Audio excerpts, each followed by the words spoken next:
Our next speaker will be Don Welton. The Chronicles of Jimmy, Part 1. Bon appetit. The Chronicles of Jimmy, Part 1. Bon appetit. Don Welton.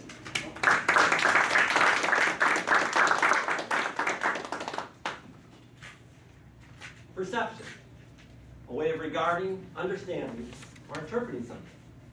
Choice, an act of selecting, making a decision, and you have two or more possibilities. We interpret things, we make decisions. Some are wise, some not so much. But many times it's the poor choices that we make that later help us to make wiser ones. We call that experience.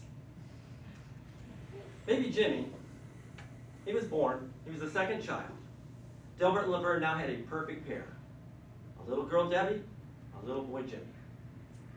Madam Toastmaster, fellow Toastmasters, and honored guests. I'm going to tell you a few of the tales of Jimmy. They took hundreds of photos of their cute little pair. Hundreds of baby photos. Then came along baby Billy. Dozens and dozens of more photos were taken. Then they finished off the second pair with little Mary. 2 little girls, 2 little boys. 1 mommy, 1 daddy. Everything was perfect. Then came along little baby Donnie. I wasn't planned for her, and they were pretty much over the, oh good, we got a new baby in the house stage. But either way, I was here. I remember visiting my parents. I was in my 30s. Visiting my parents. My mom pulls down this big box of baby photos. I thought, cool. I honestly can't remember ever seeing a baby photo myself. She began to pull out the photos. Literally hundreds of photos. She finally got to one. She goes, oh, here's one of you, Donnie.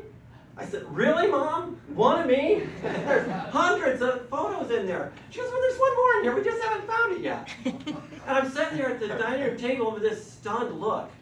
And she goes, well, you looked a lot like baby Jimmy.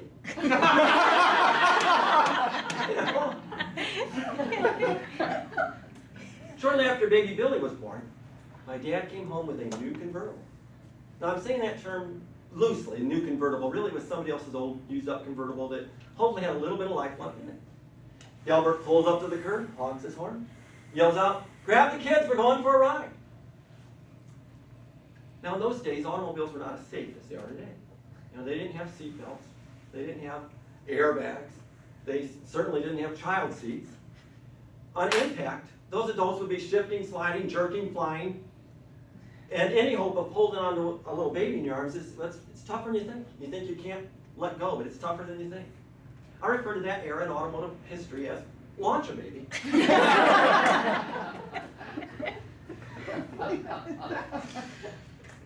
Dad's driving. Mom's in the passenger side. She's got little baby Billy in the launch seat. Holding him in her arms. And Jimmy and Debbie are in the back seat. Debbie's the oldest. She was the quietest. She sat there and watched. As little Jimmy's he's exploring the floor. He's climbing up the back of the seat. He's all over the place. My mom turns, Delbert, slow down. Jimmy's on the trunk. We didn't lose a child that day, but we lost the convertible. We also found out who wore the pants in the family.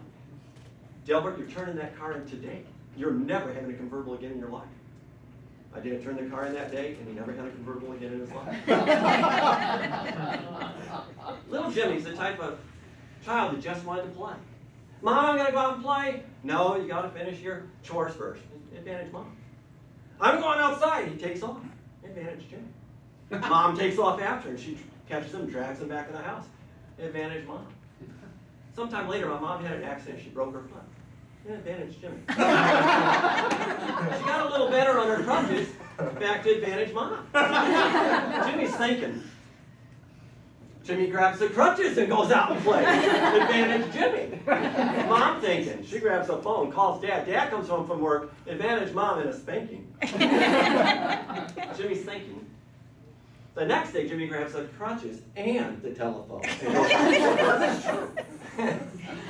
Big advantage Jimmy. Later that evening, Dad comes home from work. The belt comes off. Big advantage Mom and a beating for Jimmy. They didn't have to spare the rod back then. I remember Jimmy came to a point in time.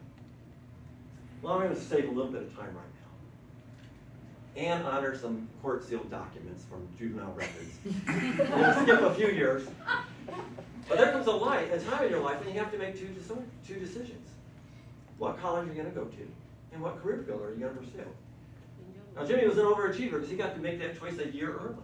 After his junior year in high school, he had a choice of going to the U.S. Army or going to reform school. Thank you, Uncle Sam. Jimmy's in the Army now. He got to travel a lot. In fact, when he got out of the Army, he had a new girlfriend from Germany, Helga. Helga came and was living with him in the States. At some point, Helga wanted to go back and visit her family in Germany, so Jimmy bought tickets, and they're off on their European vacation. The problem came when they landed. As soon as they landed in Germany, she dumped them. She just wanted a trip back to Germany. So now Jimmy's on his European vacation by himself, going solo. He's in a restaurant in Cologne, Germany. He just placed his order. He hears this commotion. There's a fight. And the chef storms off. And the owner's like chasing behind him. The owner comes back in, and Jimmy's the only patron in the entire restaurant. And he walks up to Jimmy in his best English, says, "I'm sorry, my chef just quit. I have no chef." Jimmy says, "I'm a chef." Jimmy was exaggerating a little. He had been a fry cook at Bob's Big Boy. But now Jimmy is a chef in a German restaurant. Most of them didn't know English. He didn't know German, but he did learn German. It worked out pretty well, and he stayed over 10 years. Yeah.